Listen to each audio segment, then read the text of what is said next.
সবাইকে আসসালামু আলাইকুম। আর রূপা, তোমাকে আই লাভ ইউ।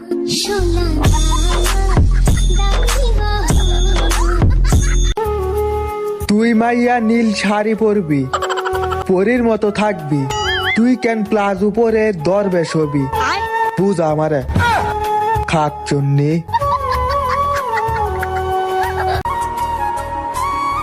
ভাগ্যক্রমে একটা লয়াল বেডি পাইছি। আচ্ছা, অন্য বেটা তো দূরের কথা, মাঝে মধ্যে আমারই ভাতটা দেয় না।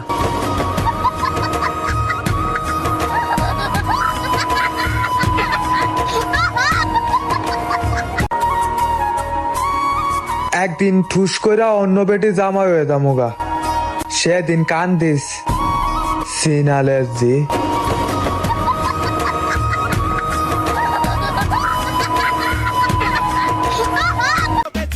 সবই বুঝি কিন্তু কিছু বলি না, কারণ নাটক দেখতে ভালোই লাগে।